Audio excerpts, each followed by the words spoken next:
Good evening, everybody. Welcome. Buenas tardes, todo el mundo. Bienvenidas, bienvenidos. How is the weather in Good evening. Spain? Is probably nice and warm. Here it's just really getting cold, you know. ¿Cómo está por allí el tiempo? Seguro que allí hace calorcito. Aquí ya realmente está empezando a hacer frío. Aquí está muy bien. Aquí se está bien, Sí, Geshe. fenomenal. Here the weather is pretty nice, Geshe. Very warm, yeah. Hablando. We're waiting for you. 21 degrees today. Oh, yeah. I maybe have to move to Madrid or something. Come, you are welcome. All right. So yeah, So maybe before we start, of course, important to generate correct motivation, right? And we're gonna conclude today the text on emptiness of ARYA Nagarjuna, and then next week we have one more evening, right?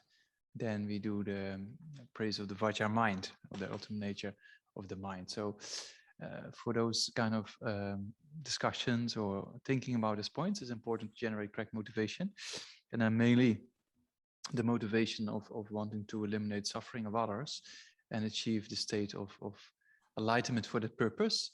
And yeah, that's why we study emptiness, right? So try to think in those lines to eliminate suffering for self and others, and the best way then all the way up to achieve a state of enlightenment, to eliminate all sentient beings' root cause of suffering, and that's why we're here. Pues antes de comenzar vamos a generar una buena motivación. Hoy vamos a concluir este texto, este capítulo de los versos raíces de sabiduría de Nagarjuna, y después la próxima semana, porque creo que, si no me equivoco, que queda una semana, ¿verdad? La próxima semana haremos el siguiente texto, este texto de homenaje a la mente Vajra. Así que para ello vamos a desarrollar primero una buena motivación, y esa motivación tiene que estar relacionada o tiene que estar dirigida al deseo de eliminar el sufrimiento de los demás, y que para ello, para que yo pueda realizar eso, que alcance la iluminación. Entonces, como vamos a estar estudiando con ese propósito, estudiamos la vacuidad para poder realmente eliminar de raíz tanto el sufrimiento propio como el sufrimiento de los demás seres, y para ello también poder lograr la iluminación. Yeah, so generate correct motivation for yourself. Así que vamos a cada una que genere esa motivación.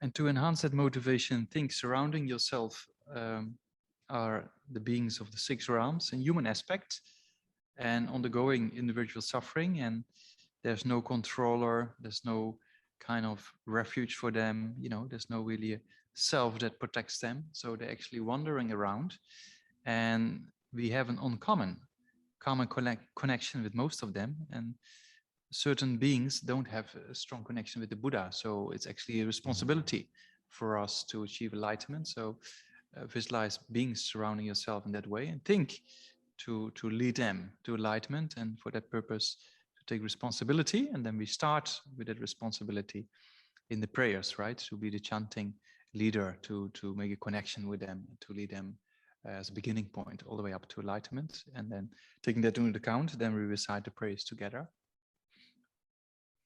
Y para poder hacer que para poder multiplicar o intensificar el poder de esa motivación, vamos a visualizar que a nuestro alrededor están los 6 tipos de seres en forma humana, que cada ser está experimentando sus sufrimientos específicos y que no tienen ningún tipo de refugio, ningún tipo de protector, por lo tanto realmente están errando en esta existencia cíclica.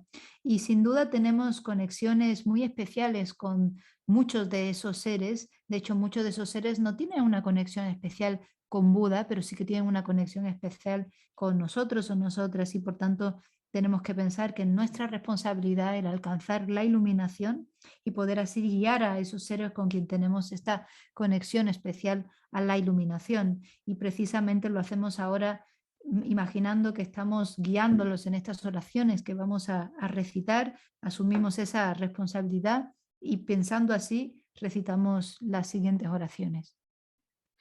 Yeah, so then you can recite in Spanish and then, yeah, we do it in English. Yeah. Vamos a comenzar con la alabanza a Buda Shakyamuni. Fundador, dotado, destructor, trascendental, que ha sido más allá, destructor de enemigos, completamente perfecto y despierto, perfecto en conocimiento y en buena conducta, sugata, conocedor del mundo, guía supremo de los seres humanos que deben ser subyugados, maestro de dioses y humanos, ser completamente despierto, dotado, destructor, trascendental, glorioso conquistador, subyugador del clan de los Sakyas, ante ti me postro, te hago ofrecimientos y en ti busco refugio. Fundador, dotado, destructor, trascendental, que ha sido más allá, destructor de enemigos, completamente perfecto y despierto, perfecto en conocimiento y en buena conducta, sugata, conocedor del mundo, guía supremo de los seres humanos que deben ser subyugados, maestro de dioses y humanos, ser completamente despierto, dotado, destructor trascendental, glorioso conquistador, subyugador del clan de los Sakyas, ante ti me postro, te hago ofrecimientos y en ti busco refugio. Fundador, dotado, destructor trascendental que ha sido más allá, destructor de enemigos, completamente perfecto y despierto, perfecto en conocimiento y en buena conducta, sugata, conocedor del mundo, guía supremo de los seres humanos que deben ser subyugados, maestro de dioses y humanos, ser completamente despierto, dotado, destructor trascendental, glorioso conquistador, subyugador del clan de los Sakyas, ante ti me postro, te hago ofrecimientos y en ti busco refugio. Cuando, oh Supremo entre los humanos, naciste en esta tierra, diste 7 pasos y después dijiste, soy Supremo en este mundo, ante ti, que ya entonces eras sabio, me postro.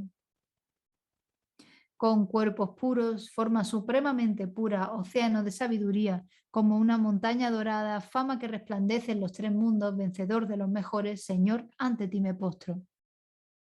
Con los signos supremos, un rostro como la luna inmaculada, del color del oro, ante ti me postro. Eres impoluto, mientras que los 3 mundos no lo son. Incomparablemente sabio, ante ti me postro. Salvador de gran compasión, fundador, que atesoras todo el conocimiento, campo de mérito con cualidades como un vasto océano, ante ti, que ha sido la talidad, me postro. Pureza que libera del apego, virtud que libera de los reinos inferiores, único camino, sublime, realidad pura, ante el Dharma que apacigua, me postro. Ante vosotros liberados y conocedores del camino a la liberación, campo sagrado cualificado con logros, dedicados a los preceptos morales, comunidad sublime cuya meta es la virtud, me postro.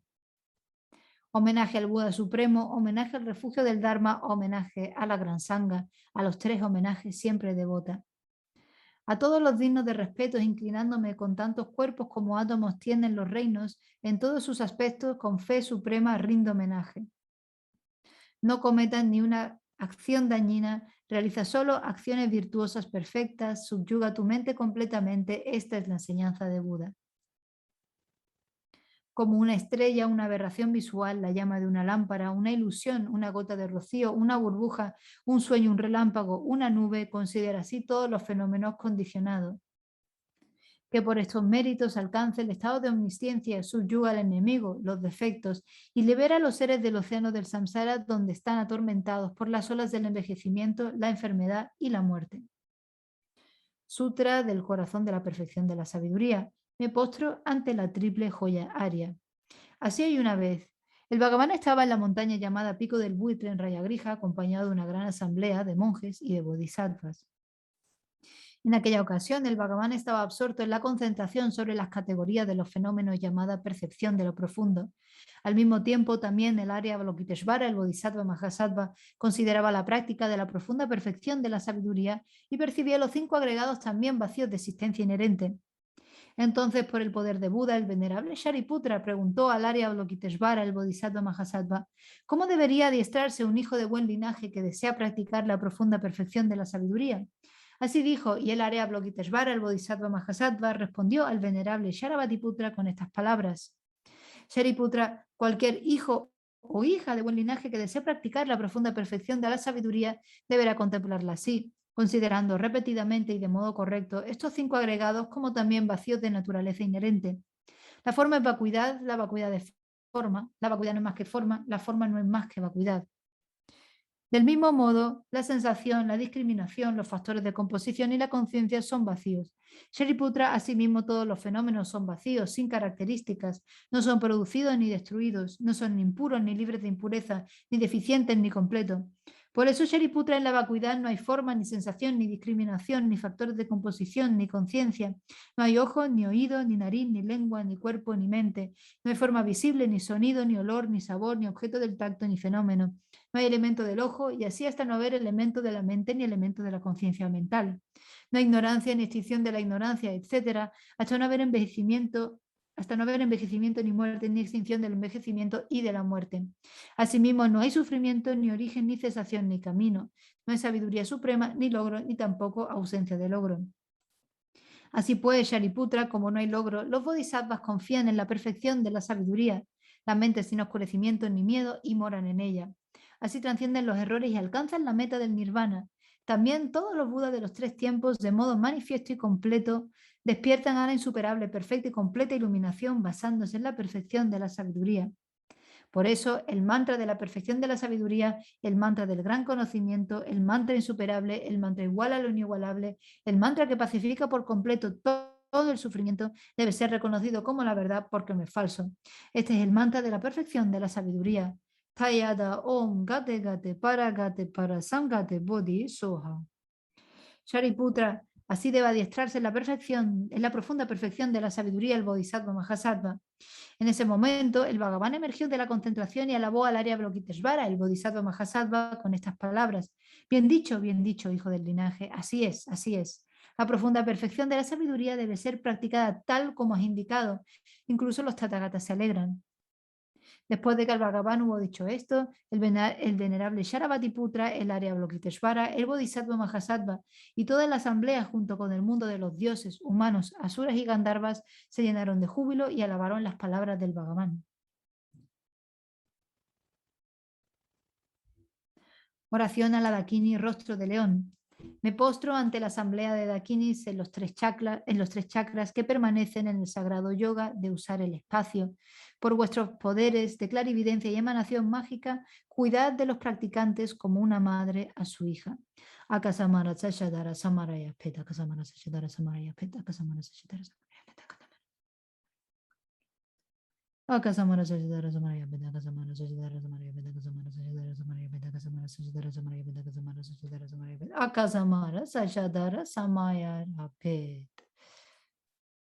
Tayada Om Gate Gate para Sangate Bodhi Soha. Por las enseñanzas de las tres joyas supremas que poseen el poder de la verdad, que los obstáculos internos y externos se transformen, que se disipen, que se apacigüen. Que todas las fuerzas negativas opuestas al Dharma sean completamente apaciguadas. Que la inmensidad de los 80.000 obstáculos sea apaciguada, que estemos libres de problemas, que disfrutemos de condiciones favorables para la práctica y que haya auspiciosidad y felicidad perfecta aquí y ahora mismo.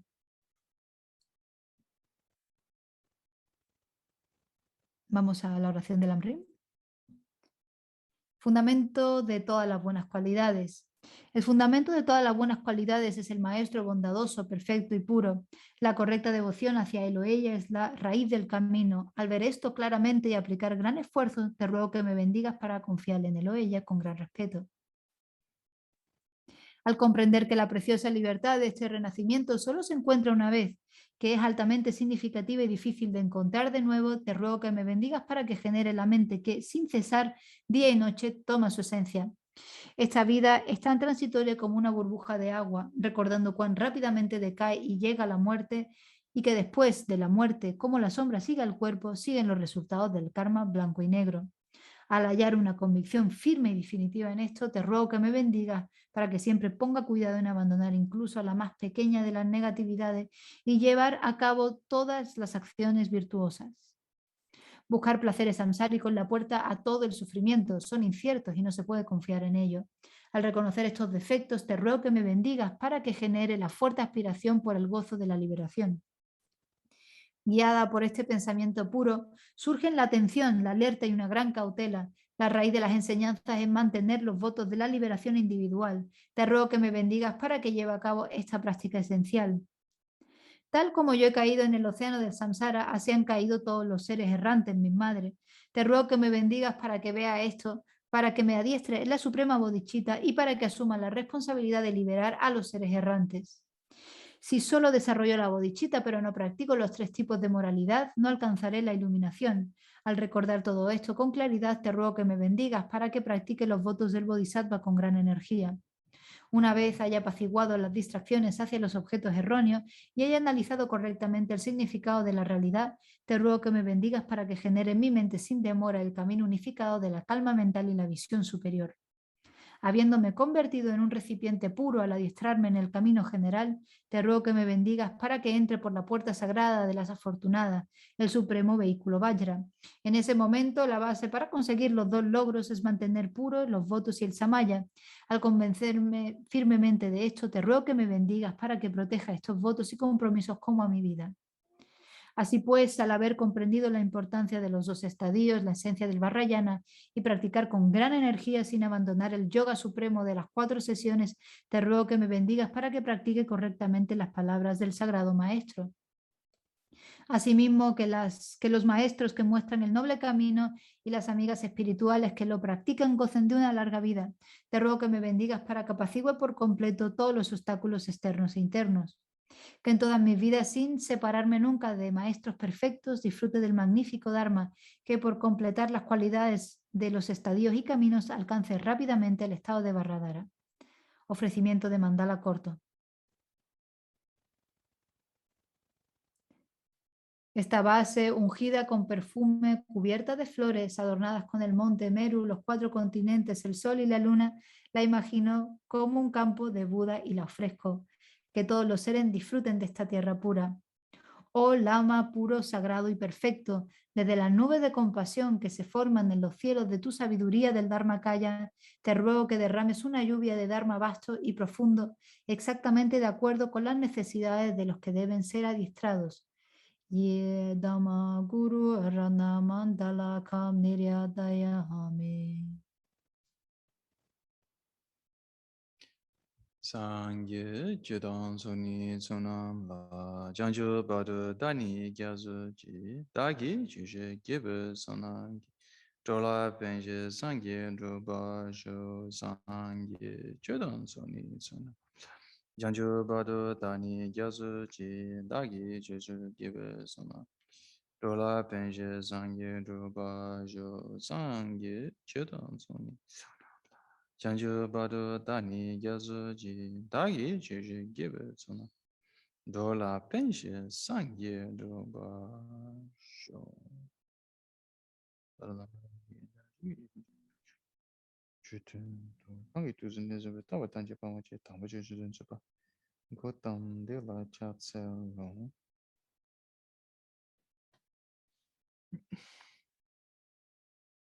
Yeah, so today maybe a quotation in regards with the introduction of today, and quotation also from the great master ARYA Nagarjuna, and well, from the same text, you know, from the same fundamental wisdom. And there ARYA Nagarjuna says that whatever is dependently originated, right, so whatever is in the nature of dependent origination, that is explained to be emptiness. And that emptiness reflects dependent designation. Yeah, this is indeed the middle way. So there Nagarjuna says whatever is dependently originated is to be explained emptiness, right? Or is the meaning of emptiness. Sometimes the translation reads, you know, whatever is dependent origination is the meaning of emptiness, and whatever is the meaning of emptiness is the meaning of dependent origination, right? So that's what it says, and this is the middle way.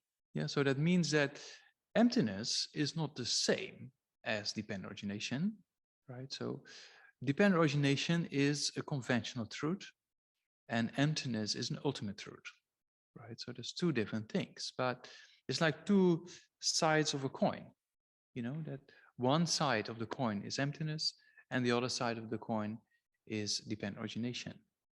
Because with one, you prove the other, right? So dependent origination means nothing can exist from their own side. Everything is interdependent. Everything depends on something else. And because everything is depending on something else than itself, that's why things are empty of inherent existence, right? When we talk about emptiness, it's not nothingness, right? Emptiness doesn't mean nothingness. Emptiness means empty of something. Empty of what? Empty of inherent existence. Yeah, so when we talk about empty, we always talk about something that is empty of something. For example, Jamyang Buddhist Center is empty of paella, right? There's no paella in this center. Yeah, so that means there's a lack of paella, there's a lack of the heat of the sun in general in the UK, right? So that's kind of a lack that doesn't, something that is not here. Yeah, so that we have an absence of that. In a similar way, you know, Nagarjuna Madrid is empty of an elephant in the center. There's no elephant in the center, right?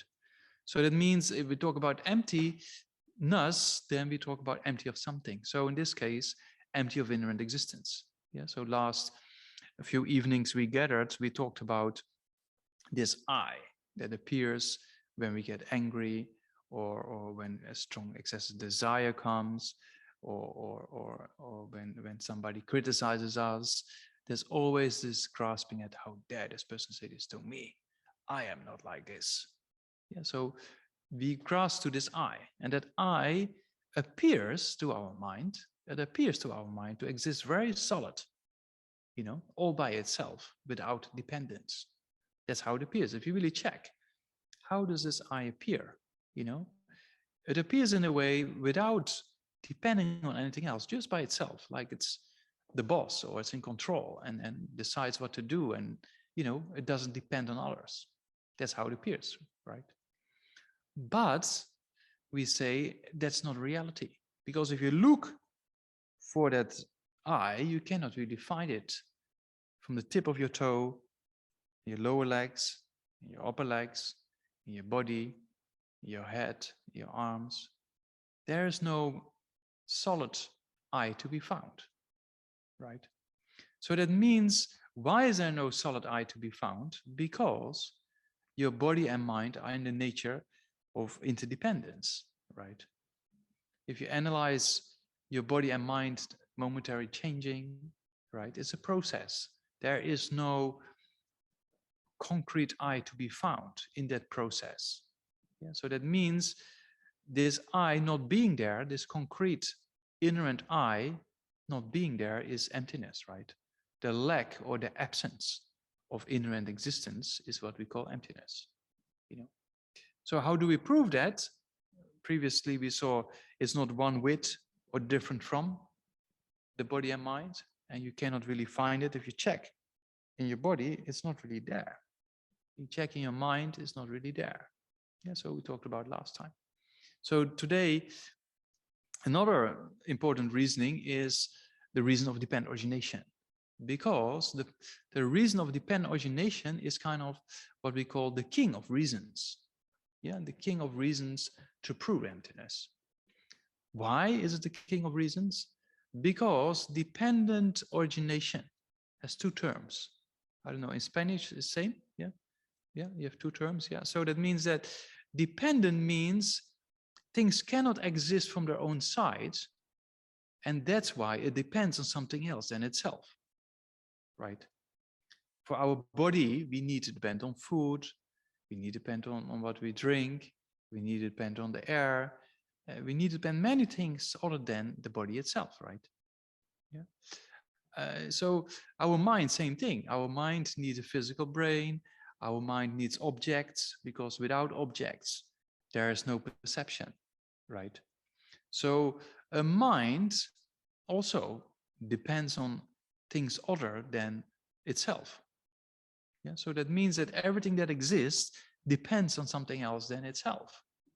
You know, so that proves that there is no from its own side existing self possible, or from its own side existing body, or from its own side existing mind, that cannot exist because it's in the nature of dependent origination. Yeah, so that's one of the reasons that it's a very logical way to prove that there's no concrete inherent I to be found in the body, in the mind, because of this dependence on other things than itself. Yeah. So that means that whenever there is something that depends on something else, that means that it cannot exist by itself, right? Yeah. So even in society, in Spain, for example, so we depend on other beings, right? Now, with thanks to the help of Nagarjuna Madrid, then we able to listen to these talks, and thanks to the people of Zoom, and you know, and thanks to Anna translating. So there's a kind of a lot of things are needed in our day-to-day life, which we depend upon others, right? Nothing can exist all by itself. So that means that everything is interconnected. Because of that reality, nothing can exist all by itself. There is no from its own side existing Zoom, or from its own side existing Namdak, or from its own side existing Anna translator, or from its own side existing Nagarjuna Madrid. It's all interconnected, right? So nothing exists from its own side. And then dependent origination, as in these two terms, yeah, dependent means it depends on something else than itself. That proves that, you know, things cannot exist from their own side. So you don't fall in what we call the extreme of eternalism. Yeah, an extreme of thinking everything is inherent, everything is there without dependence, everything is very concrete, you know. So that's an extreme view, which is wrong, because nothing is that extreme of without dependence. Yeah. So the first term, dependence, yeah, of dependent origination, the first term, dependent, helps us to see that nothing exists from its own side, right? So that you don't fall into the extreme of eternalism. Yeah. So there's one aspect. The other aspect is that origination, the second part of the term, dependent origination, origination actually proves that on a conventional level, things come and go, right? On a conventional level, there is a body, there is a mind, there is a Tenzin Namdak. On a conventional level, that's true, right? So that means if you understand that term, origination, you don't fall into the extreme of nihilism, that nothing exists at all. Because some people say, oh, emptiness just means nothingness, there's nothing there. You know, that's completely wrong, right? Because if you walk, you put your head against the wall, you know there's something there, right? The wall is there and your head is there, you know? So that means that there's no from its own side existing wall and from its own side existing head, but there are a conventional wall and a conventional head, right? So that means that origination helps us to understand, and we have a feeling.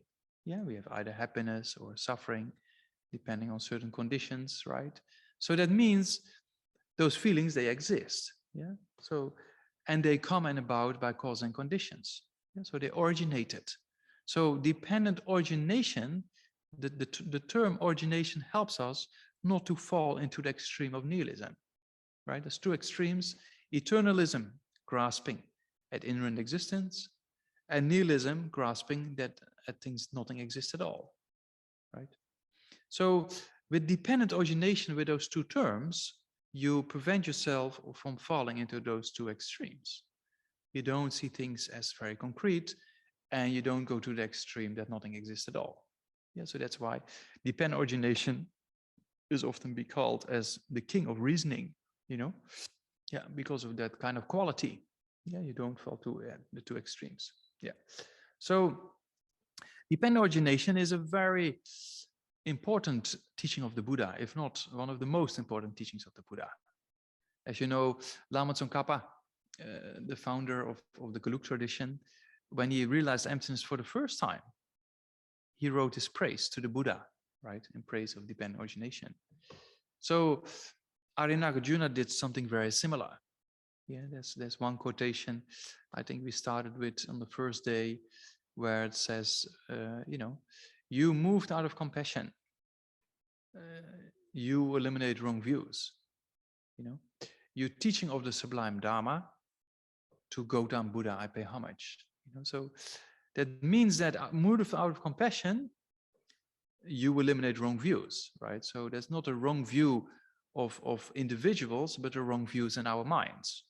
Yeah, we talked about before anger, attachment, jealousy, pride, as well as anxiety and fear. They completely misunderstand reality, completely wrong about reality.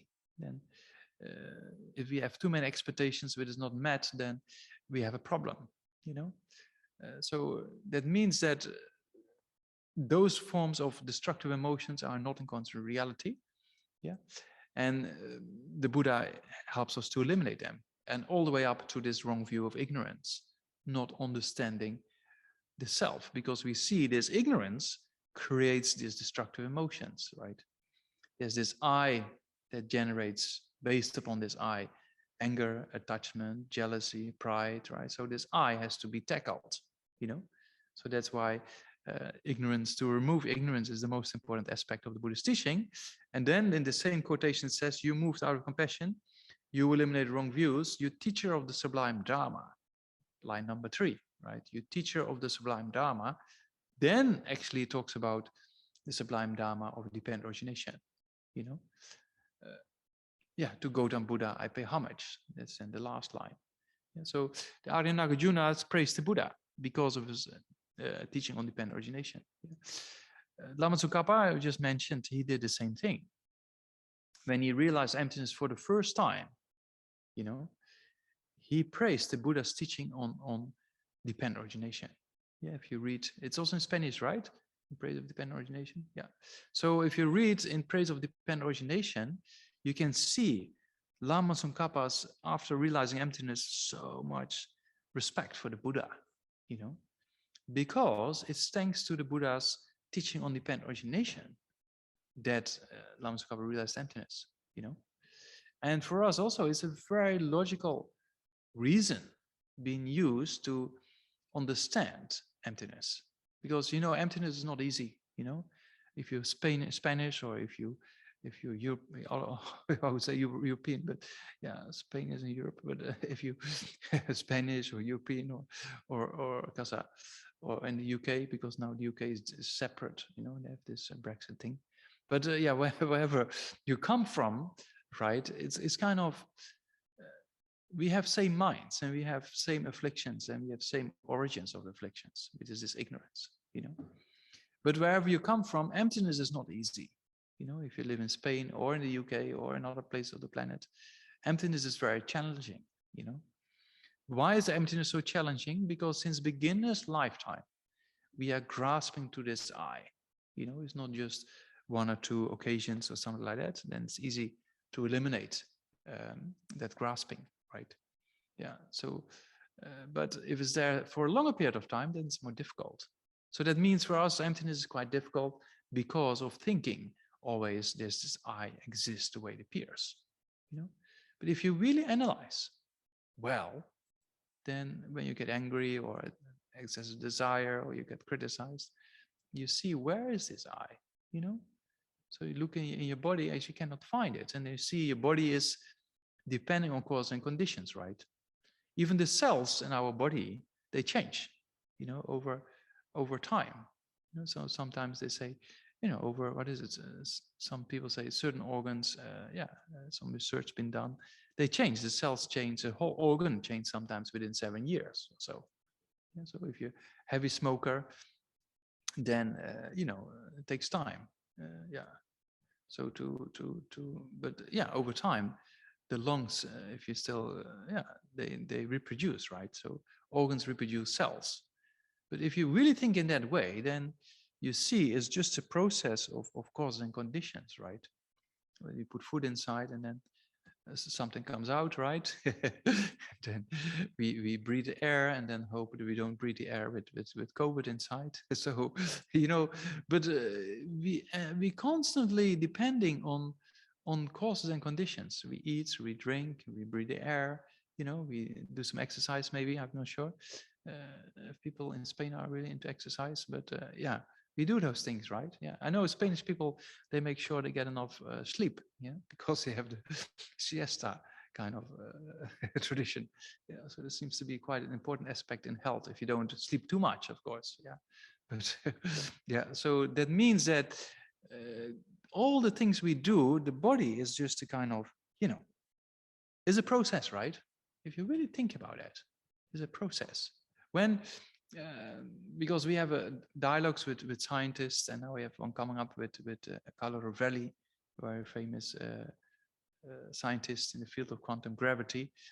And when he was asked a question, with time, is an object moving towards time, or is that object just momentary, kind of changing, and different moments are individual, not really moving to time, but one moment dissolved into the other moment dissolved into the other.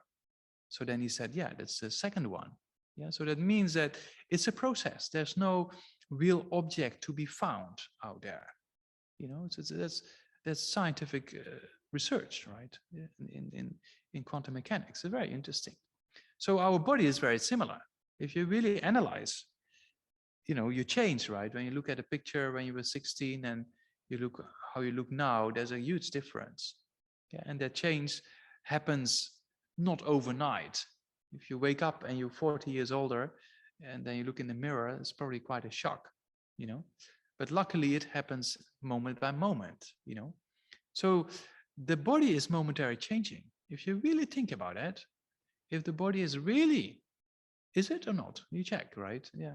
So, in the early days when your hair is still the right color, but then over time it gets a bit more gray, or in some parts it gets gray, So one day, and then the line here withdraws, so there's a few things happening. I notice myself, and it becomes a bit thinner, I used to have quite thick hair, but I don't know if you can see, it's already getting thinner, So that means there's a change, right? There's a change that happens moment by moment, And with our mind is even more obvious, because when we hear something, we think something. When we see something, we think something.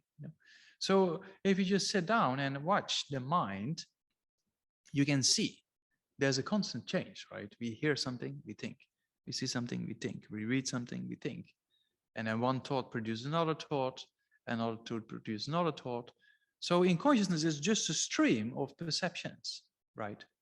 So in consciousness also, we cannot really find in kind of one identity that's the self, right? In the body also, we cannot find one identity that's the self. Yeah, so because it's a process of causes and conditions. Yeah, we meet, our consciousness meets an object. For example, we see something and then we think, or you hear Anna translating and then you think, oh, maybe like this, or maybe like that, right? So our mind is constantly in a process of cause and effects. Yeah, there's no kind of concrete I to be found there. In the body, same thing. If you see the moments over time, you cannot really find a self without that dependence, right?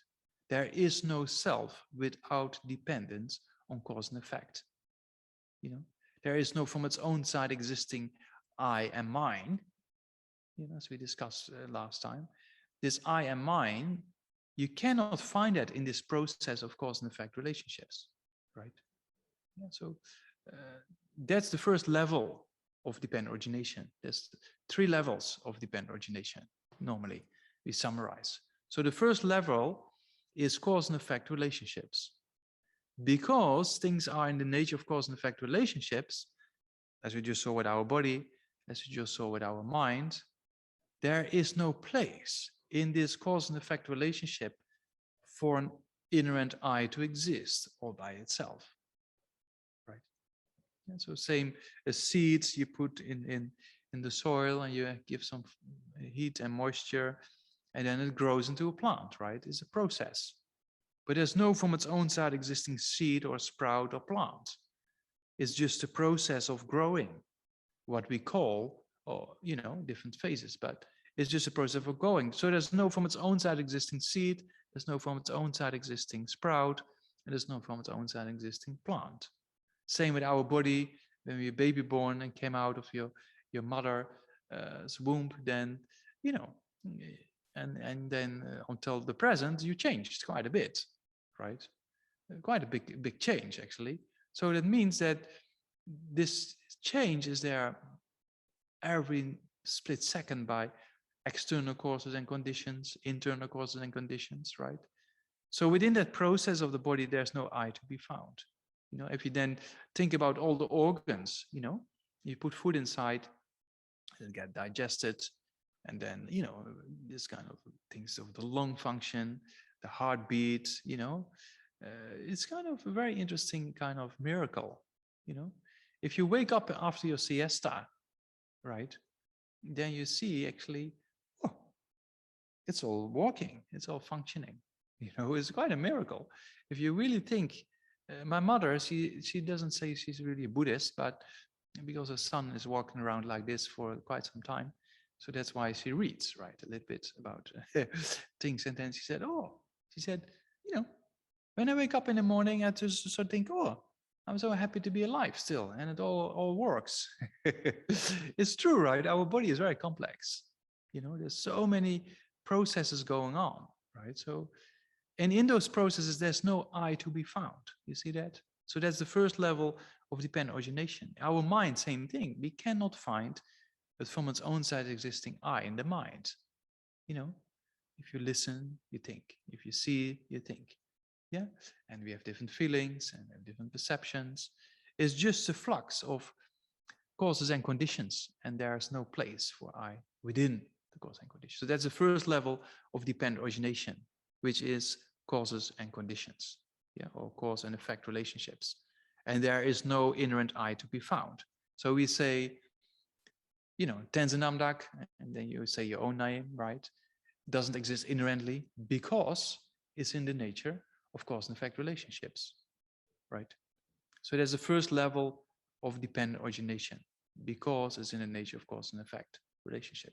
Yeah. The second level of dependent origination says that we talk about parts and a collection of parts, right? To make it, give a brief summary. So parts and collection of parts. So also there's an interdependence between the two, between the individual parts and the collection of the parts, right? So same for our body, you know, there's many parts, right? You can check, you know, different parts of the body, legs, arms, heads. Oh, head one. Yeah, just one head. But two legs, two arms, and you know, upper part of the body, lower part of the body, and things inside. It's kind of so many individual parts of the body, you know. Yeah, ear, nose, tongue, body. I don't know about Spanish people, but generally speaking, Westerners have big noses. You know that? Oh, you realize that? So once we had an audience with His Holiness Dalai Lama building a project. We built a house for Western monks in the monastery because in the early days the conditions were quite tough, quite rough. So then we built this house, and then we present the project to His Holiness one day when His Holiness visited the monastery, and then we explained, and then His Holiness said, you know, oh, very good. So maybe in the future you can, if you have enough monks, you can actually become a kamse, which is a kind of an official house group within the monastic system, you know. And then His Holiness said, oh, maybe you can call it big nose kamse. Yeah, because Westerns have big noses, you see. So it was kind of a little bit of a joke, of course, but yeah. So that means that we have many parts in the body, right? Noses, you know, eyes, ears, you know, those things. And so that means that in that collection of parts of the body, you cannot really find an I or itself that exists from its own side. You cannot really find it. If you just scan, that is meditations you can do, you of mindfulness of the body, you scan from the tip of your toe, and then you know, you have your feet, and then your lower part of your leg, and then the knees, and then the upper part of your leg, and then, you know, your hips, and then the different organs and lower part of your body, and then the ribs and holding the lungs and the heart, and then you go up, and then there's the skull, and then the skull is a different kind of aspects of eyes and yeah, the mouth and the brain and everything, you know. So if you analyze, you cannot really find an inherent self, so to say, in those individual parts, right? And also you cannot find an inherent self in the collection of those parts, you know. So if that's a second level dependent origination, parts in a collection of parts, they depend upon each other, right? Luckily, our body is assembled in the right way, so we can function properly, you know. So that means in this collection, you cannot find, or in the individual parts, you cannot find it from its own side existing I and mine, right? So for the mind is very, very similar. If you check, those who did the course on Lorik we did last year, then you know we studied 5 types of sensory perception, 1 type of mental consciousness, and then we have the 51 mental factors, right? So there's so many aspects of consciousness. And then we have the parts in the past, the present, and the future, you know? So in all those individual moments of consciousness, you cannot really find an I or an inherent self, so to say. You know, so also, if you check your mind, you check the different, oh, this is a feeling, and this is pleasant, or this is a feeling, this is suffering, or this is how I think about it, or this is how I feel, or there's so many aspects of the mind in which we actually cannot find a self or an inherent I to be found, you see? So the second level of dependent origination helps us to see that within the collection and the individual parts of the body and the mind, there is no self to be found. There's no inherent I to be found. You see that? Yeah, so that's the second level of dependent origination, proving that we cannot really find an I or self to exist, you know, all by itself without dependence in these parts. It's very interesting meditation if you do that with your body and your mind and see the individual aspects or individual parts, and then scan and see, oh, it's not here, it's not there, it's not here, it's not there. So you cannot really find this kind of inherent self, right? In this kind of dependence of individual parts and the collection of it, you cannot find an I. Yeah. So that proves, because the individual parts, they depend upon the collection, and the collection depends on the individual parts, right? Yeah, so our body, the collection of our body depends on the individual aspects of our body, and the individual aspects of the body depends on the whole. Yeah, so that means that we cannot find an inherent I in that relationship between parts, individual parts, and the collection of it. You know, so that's the second reason of dependent origination, right? The first one, as we saw, is cause and effect relationships, and the second one is parts and a collection of parts. So you can use both reasonings to prove there is no inherent I to be found. The first one we saw because it's a process of cause and effect relationships in the body and in the mind. Then we see it's parts and a collection of parts in the body and in the mind. So we cannot find an I anywhere, you know? Yeah. So then that's number 2. Then number 3, we talk about, you know, merely imputed by the mind. Everything is just a designation or imputation, you know? So what you call Tenzin Namdak, you know, is just a name. As soon as Dalai Lama decided to give in 1995, it thought, okay, this person we call Tenzin Namdak. That's it. It's just a name, right? It's nothing kind of, you know, exists from its own side. It's just a label. So also the person, same with Anna, same with Nagarjuna Madrid, you know, same with your own. There's just a name based on this mere collection of the body and mind. That's it. There's nothing else. So to have an example, yeah, sorry, I always take an example like this from the Alps, but yeah, in Spain also you have mountains, right? Yeah, you have this, yeah, you know, you have mountains, no? I mean, yeah, isn't it? So you can think about mountains with lakes you have. I never visited those parts. Yeah, okay. So you can think like that, yeah? Because when I went to Spain, in San Sebastian, I was too young to look around properly because we went straight to the beach, right, when I was a student. And then I came to Özeling in 2000, what is it, 19, right? And then I had this imaging, and then I entered in the southern part of Spain where there's almost no trees. So I was a bit kind of, oh, I want to have mountains with trees and streams and lakes. So, but I think in other parts of Spain you have that, right? Yeah. So you can imagine snow mountains. They have no. You have not. Yeah, you have. Okay. All right. So I should visit maybe one day then. Yeah. I should visit those parts of Spain because I have a very dry image of Spain in my mind because I went to, you know, only to Özeling in the peak of summer. So it was quite warm, and I don't mind the heat, but you know, it was quite dry in the area. Yeah. Yeah. So anyway, so then, yeah, you imagine this kind of snow melting and that different streams come down, right? From the snow melting. And then it forms a kind of a little, you know, stream, and then becomes a river, and then it enters a lake, right? So you sit there just before the river goes into the lake, not a big river, but just like maybe 2 meters wide, so very peaceful kind of river, right? And then you sit there and then you contemplate, you know. I did the same once when I went to Austria. Before I became Buddhist, I was kind of, yeah, we hitchhiked a lot those periods of time.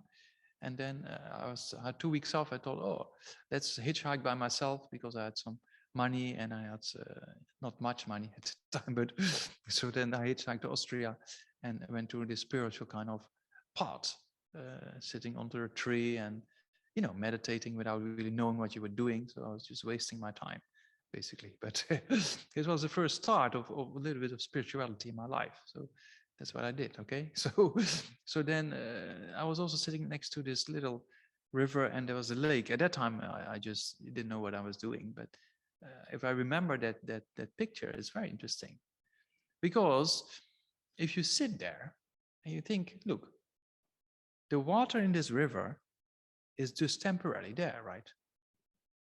When the snow melts, there becomes these little streams, comes down, and that forms a kind of a bigger stream, and that goes into a lake, right? So when the water is in the lake, it's not a river anymore. Yeah. When the water is in these little streams, it's not a river yet. You see? So just a particular time and location, we say, this is the river, right? Because if you say, oh, this is the river, and you sit close to the lake, then you point out to water monocles or parts of water. You say, oh, this is a river. But before, as soon as you have done that, it's already a lake. It's not a river anymore. You see that? So that means that there is water there, right? So if you jump in it, you know it's water, right? It's not just a concept, it's water. But what actually is the river, we see it as very external, and we see it as very existing from its own side, out there. And we say, oh, that's the river. That's how it appears to our mind. But if you actually analyze, then you will see that it's not that concrete out there, because the water just, when it melts and streams comes, and then temporarily it's in this location. Then we say, oh, this is the river, but the water molecules, they go into the lake, and then it's not a river anymore, right? So it's just kind of a temporary thing. So same with our mind, you know, if you look in your mind, it's very similar. It's just different processes of thoughts, one after the other, that actually goes, you know. It's very interesting that moments goes of consciousness, and you cannot really say, oh, it's this, because as soon as you say that, it's gone, right? So we cannot actually find consciousness as such as just merely imputed. Yeah. So in time, same thing. Time is also imputed, right? We say, oh, what is time is just an aspect of how we describe past, present, and future. but there's nothing else in that, right? It's just a kind of imputation. Yeah, we can, if you take 1 hour is 59 minutes and 59 seconds, and then how many split seconds? The more you go into, you know, hundreds or thousands or a billionth of a split second, there's no end to subdividing, right? So it's very difficult to find what is actually 1 hour, you know? Same in past, present, and future. It's just a concept. It's just a kind of time. Is many scientists in the field of quantum mechanics, they talk about time is just a concept. It's not really an entity or something like that. Although we grasp at it as very concrete, you know. But yeah, it's very, I say, it's very relative, right? If you, for example, time close to the ground, right, goes slower than further up in the atmosphere, you know. It's very interesting, you know. The GPS, you know, the GPS we use for traveling and you know, they sent in the early days before the first kind of GPS system by the US Army many years ago, when they shoot up the satellites into orbit. Then the scientists said, oh, you have to correct the clocks because time goes faster up there. Then the army officials thought, oh, nonsense, in the early days, right? But then they actually find out that time goes faster, you know. So if you don't correct them, then you might end up in an accident in your car somewhere when the GPS miscalculates something, right? So they are corrected. Those clocks are corrected. Yeah. So time is very, very relative, you know. So then, same as this river is very relative, because as soon as you pinpoint it, it might already be in the lake. Same with our consciousness. As soon as you pinpoint it, there might already be another thought. Yeah, so that consciousness by itself is also just merely imputed, like this river. Yeah, so that's what we call the third level of dependent origination, which is merely imputed by the mind, you know. And because things are merely imputed by the mind, there cannot exist from its own side existing I or mine. In a similar way, there's no from its own side existing river, and that's why there's no from its own side existing, you know, aspect of the river whatsoever, because it's just merely imputed by a mere collection of individual water molecules, which we call a river, or individual moments of consciousness when we say, oh, this is consciousness. But that is just imputation based upon the mere collection of moments upon which we impute, right? So you can see there's 3 levels of dependent origination, proving there is no inherent I, or there's no inherent existence, or there is no from its own side existing river. There's no from its own side existing Namdak, or there's no from its own side existing Anna, or you can call your own name. It's just you have a body and you have a mind, and based on that we impute, right, this and this and this person. Yeah, it's also very interesting in cultures, you know. I don't know in Spain, I haven't watched any Spanish movies, of course, so I don't know, but in Spain also you probably have your own heroes in I don't know actually if you do that, but sometimes you know, what one culture considers as a hero is not really a hero in other cultures, for example, and that's all merely imputed by the mind, right? People have this idea and then think, oh, that's the hero, but it's just kind of a label, you know. So when I was in South India, for example, and we traveled by bus when I went to give talks in Bangalore center.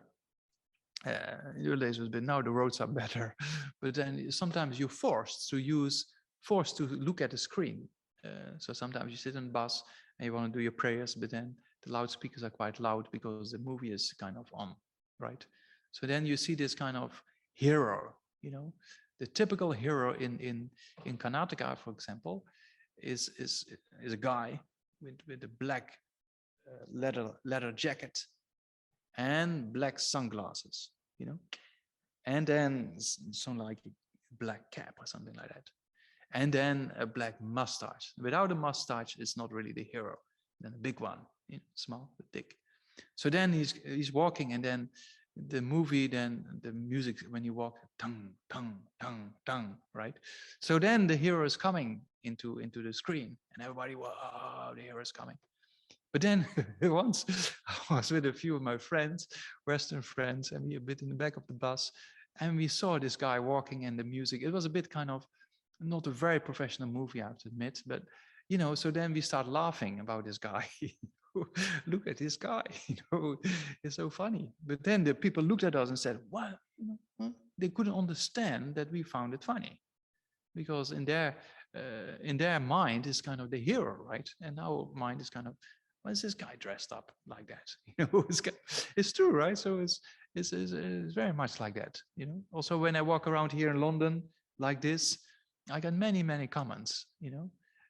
And there's also just a label. Some people don't know, some very positive comments. And there was once I went to a place. I don't know if I told the story here. Did I tell the story about the Queen or not? No, I didn't tell here. No, probably not. No. So I was walking to St. James Park. There's a park on the weekends we go for walks. It's very close to the Buckingham Palace. Yeah, the Buckingham Palace where the Queen lives, you know. So then there's all kind of people there in the park, and then this little children were there, and there was one little girl, and the girl was being told by the parents, you know, here the Queen lives, and maybe you can see the Queen, you know, who knows, maybe she comes outside and says hello, and then the child probably asks, how does a Queen look like? And then parents say, oh, very different from others, and a skirt, and you know, and a different dress than others. So then this girl came up to me and looked in my eyes and said, are you the Queen? It's very interesting. So in the mind of this little girl, because I look a little bit different than a usual normal person on the street, in the mind of the girl, it's like, oh, this must be the Queen, you know? And then that's just a label, right? Because I'm not a queen, you know? Yeah. So, but in her mind, although it's just a label, but she saw that as inherent, you see? You see that? But actually it's just a label because the Queen doesn't exist. I'm not a suitable basis to be called a queen, right? You see that? But in the mind of people, sometimes it's like that. Same with this hero on the movie screen, you know? And throughout different cultures, you can see that it's just merely imputed, but then we take it for granted and see it as very inherent. So our body, our mind, very similar. We see it as very solid. And then the eye we see is very solid. But if you analyze, you cannot really find it, right? You cannot find the Queen here. You cannot find the river out there, you know? So the more you analyze, the closer you see that it's not really there. Like last time we talked about a scarecrow, something like that. From a distance, you'd think, oh, it's a human being. But the closer you get, it's actually just made out of wood and pieces of cloth, right? Yeah.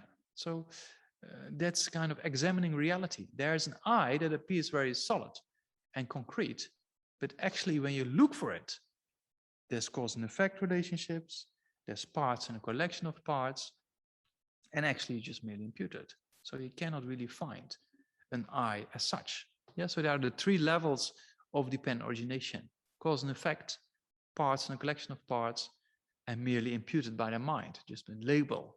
Yeah. So that's three levels of conventional reality that proves there is no from its own side existing I and mine to be found because of these three levels of reality. Things are in the nature of cause and effect. Things are made up of parts and a collection of parts, and things are merely imputed, right? Because of that, we cannot find an inherent I to be found, right? Yeah. So also the person is merely imputed. Namdak is just merely imputed, but we see Namdak as very concrete. You see, so with understanding it's merely imputed, you actually see there is no concrete I to be found. So that the three levels of dependent origination helps us to see there's no inherent I to be found. You see, so that's the three levels of dependent origination. Yeah. So last time we talked about one and different levels, right? Or one and different reasoning. And today we talked about the three levels of dependent origination. So both one and different reasoning and the reason of dependent origination helps us to understand emptiness a bit more, that nothing exists from its own side. Yeah. Because in the text, it came up the other day, mainly the one and different reason, but to make the picture complete, it's also important to contemplate dependent origination. Yes, we just discussed. Yeah. Allez, so do you remember, Anna, where we left last time, the verse or not? 1, 5 or 4? I think. Yeah, 4. Okay. Yeah, I think 2. Yeah. So 4 we concluded, no, last time. Yeah.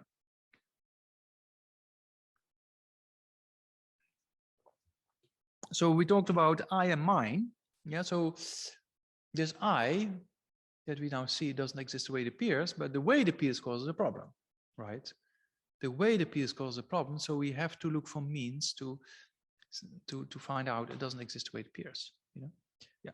So because it says also when I and mine are extinguished, then also contaminated rebirth stops.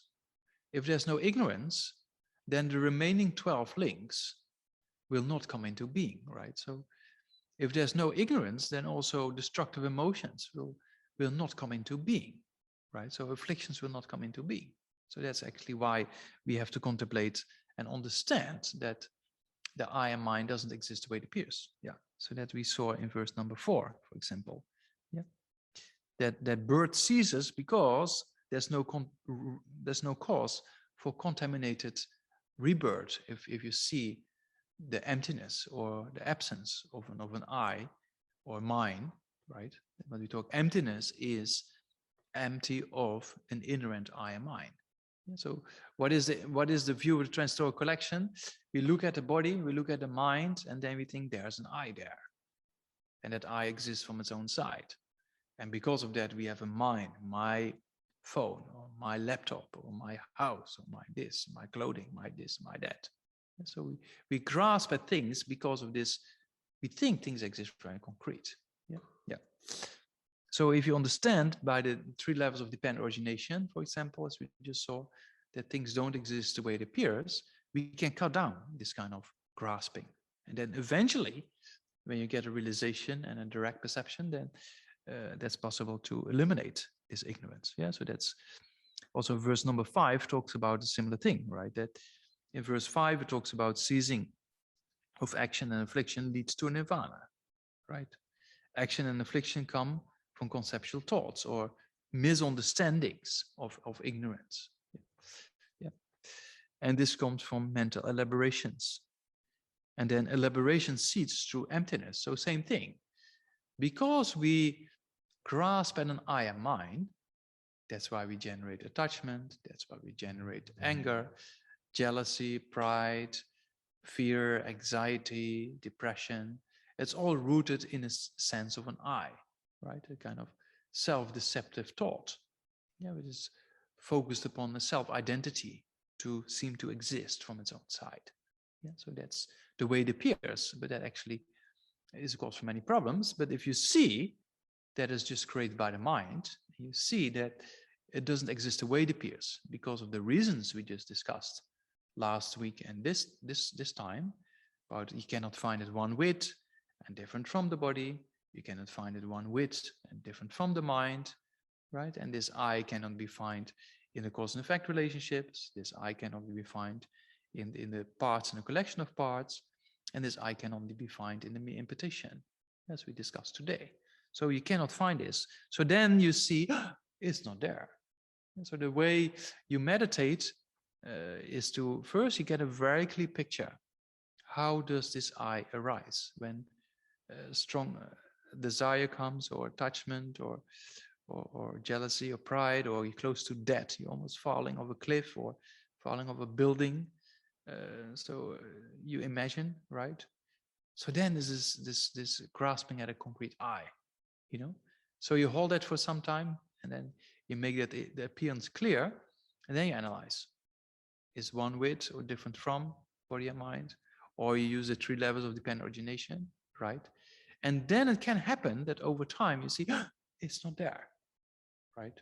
So when you have this insight, it's not there, that's a good sign, because that's a sign you're getting a little bit idea what emptiness is all about. You know, some people they get a bit fear, but oh, it's not there. You know, if you grasp to an I for a long period of time, and then you see it's not there, it's kind of oh, you know. And some people find it a bit it's frightening, because we always grasp to it, you know.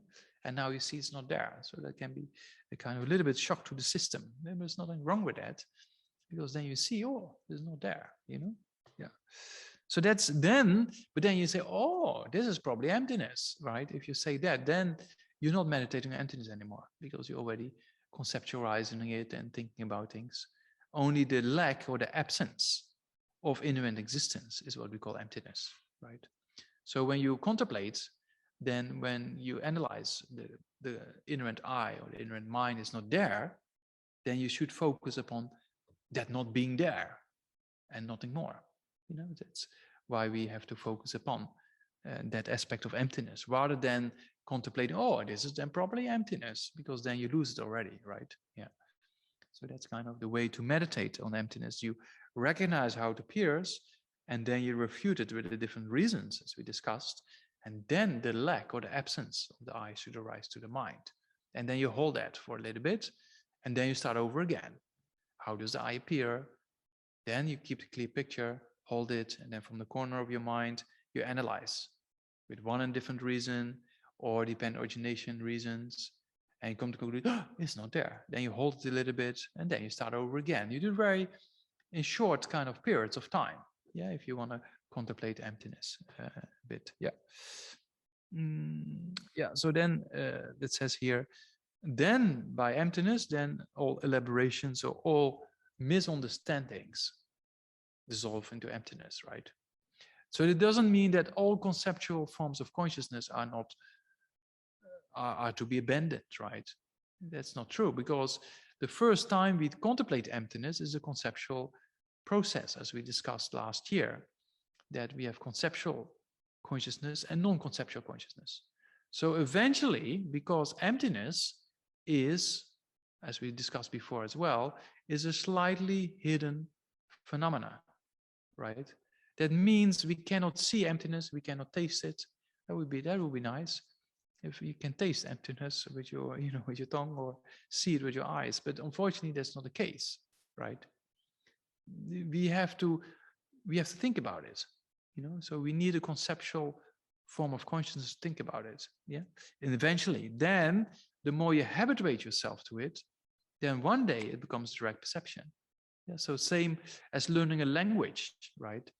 If you learn a language, then in the beginning, you get the beginning of the sentence, and then you have to think a little bit, and then the middle of the sentence you miss, and then you hear the end of the sentence. You know that if you study a language, you always miss out on things, because your mind is busy with processing the first part of the sentence, and you miss out the middle part, and then you go to the end part. So it's true, right? When the language, in the beginning, you need a lot of conceptual thinking.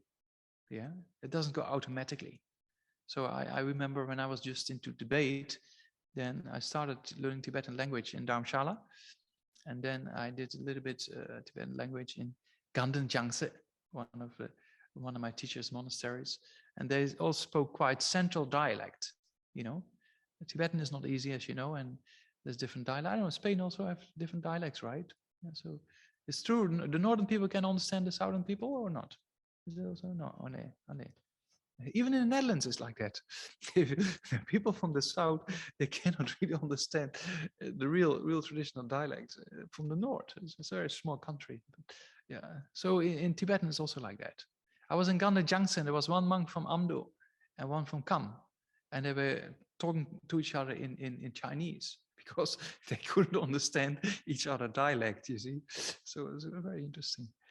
So then, as I was debating, then I learned, first of all, kind of central dialect, and then I went to Sera. There's a lot of people from Kam, Eastern Tibet, you know. In Ganden, actually, in Ganden Jangse, you know, when I stayed there with more central dialect, I stayed in the same Kamse, in Tsawa Kamse of Gen Lamsang, you know, from Valencia. So Gen Lamsang, I know already since 1994 or 5, I think. Yeah, because Geshe from the Netherlands is very good friends with Gen Lamsang, right? So that's also, just for those who have connection, Gen Lamsang. Yeah. So anyway, so then I went to Sera, and then Kaza. Then I was debating, And then there's all these monks from Kam, right? So I didn't really have a clue what they're talking about. So then I slowly start to learn. In the beginning, they said this, and then I was thinking, and I miss out in the middle, and then got a little bit in the end. So I mixed up the debate, and I said something completely wrong, right? In my mind, I thought I say something correct, but it was completely wrong. So they give me like, you finished, kind of in debate. Tsa, tsa, tsa means you're done, you finished. You're wrong. So I got a lot of those in the beginning because I missed out in language, right? So, but the more you understand a language, then over time, it becomes more natural, right? You don't have to think, it becomes spontaneous, you know? So with the realization of the Lam Rim is probably very similar. In the beginning, we have to put a lot of effort in generating the understandings, right? And then eventually it becomes more natural, yeah? And then it becomes a realization. And then the realization moves from a conceptual understanding to direct perception. So with emptiness, same thing, right? Initially, for those we studied the course on logic, we know that from a wrong view, we went to the 3 types of doubt, to a correct assumption, and then to a conceptual inference, and then a yogic direct perception, right?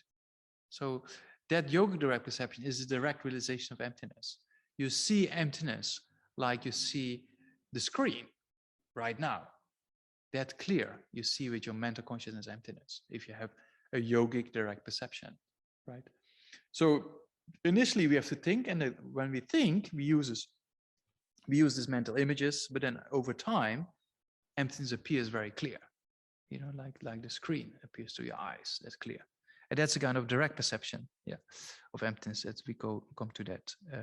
Yeah, okay.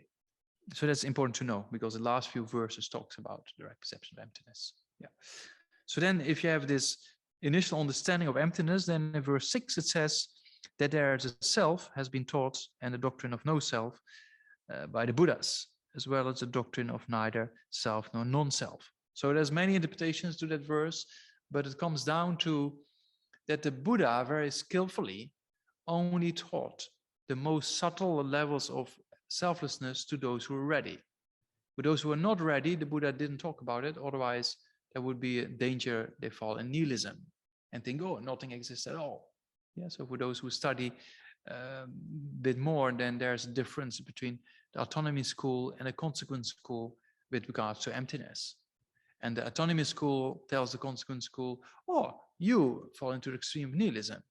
And then the consequent school says to the autonomous school, but you fall in the extreme of eternalism, right? So to prepare beings well, then the Buddha in stages of the tenet system taught him, right? So that's very important to study tenets for that purpose, in order to understand the level of refining, coming closer to what is actually the most subtle view of emptiness. And that's the reason why we study tenets, right? That's quite important in that context. So sometimes the Buddha taught more subtler forms and sometimes more coarser forms of a self in order to let people train in the level of development. Yeah.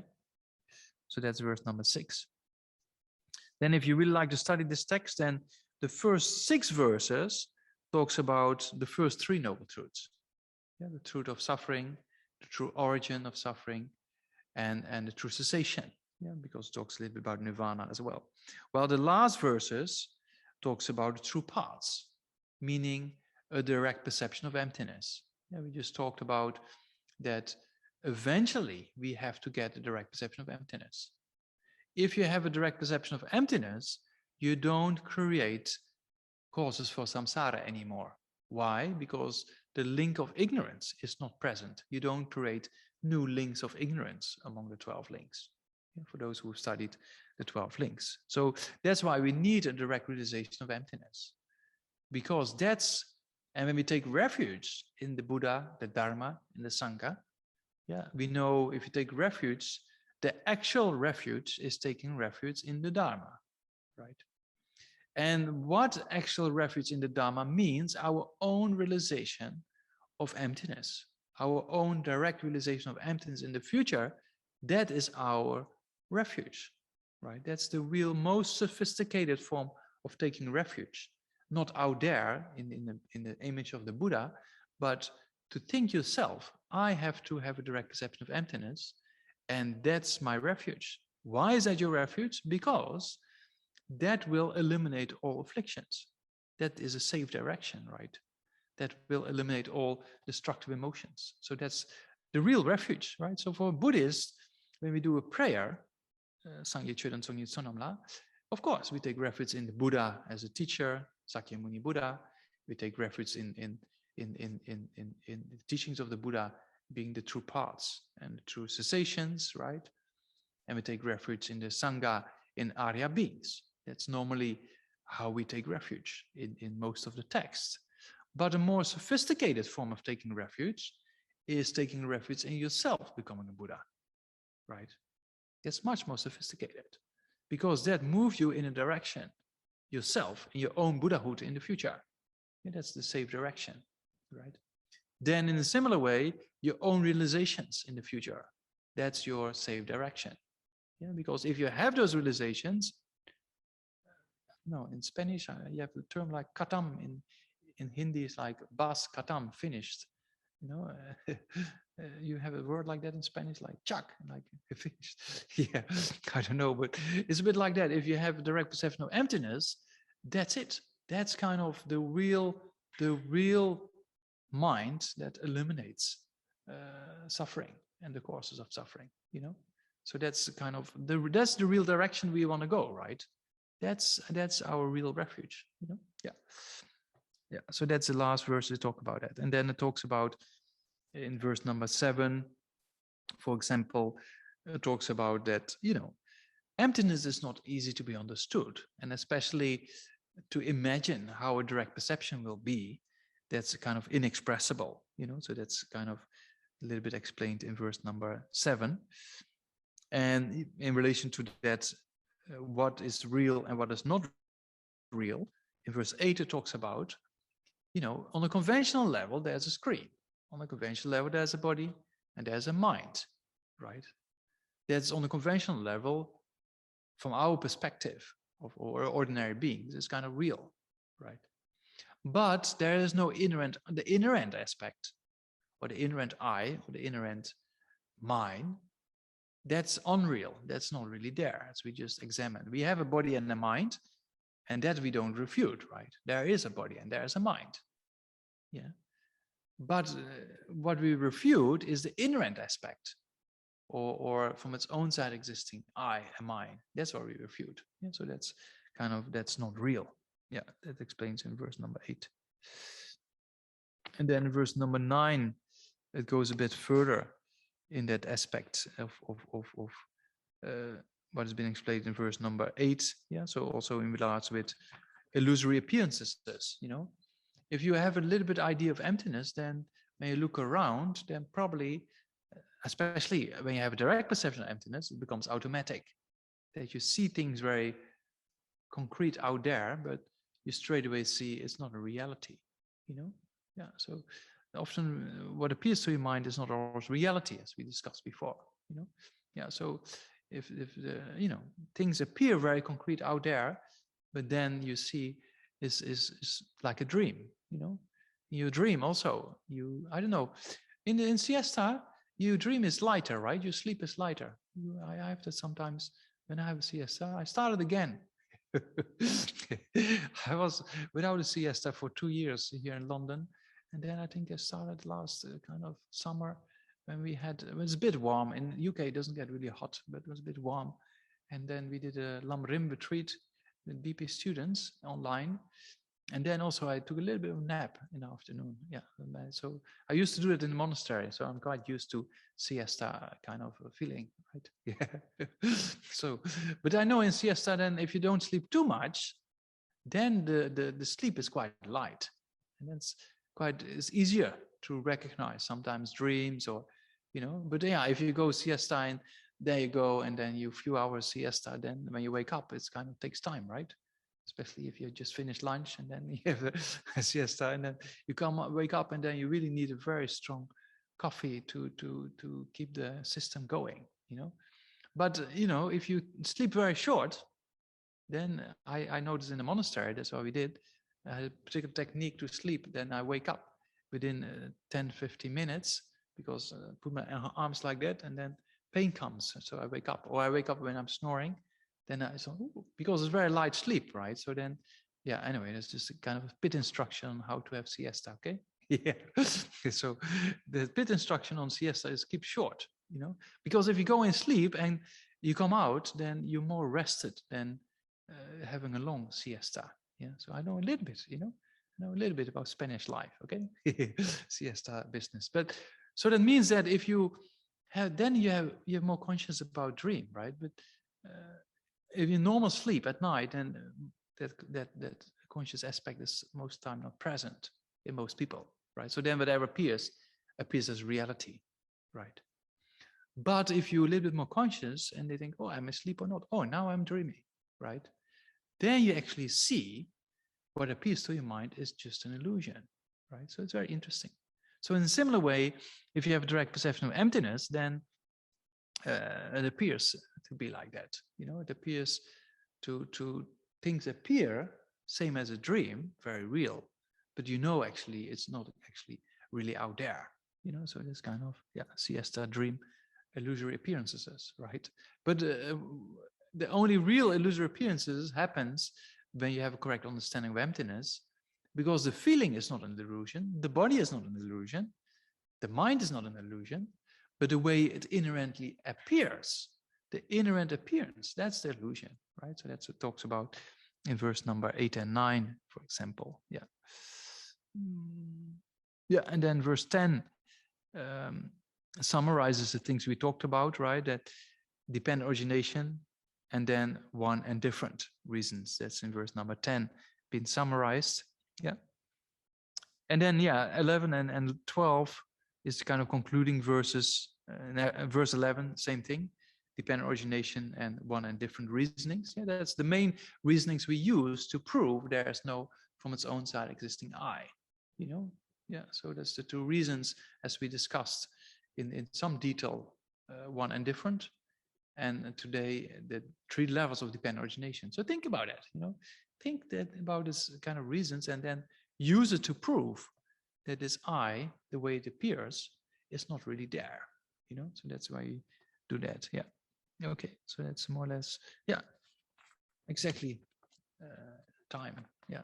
It's kind of British punctuality, as they call it. Yeah. Maybe I read Tibetan. So maybe for auspiciousness, then I just read from Tibetan. Yeah, for transmission that people like to take, and then received from His Holiness Dalai Lama on a few occasions. Yeah, this chapter 18 to 18. So yeah. So if, yeah. Geshe, now they're listening to you. We're in the same channel. Okay.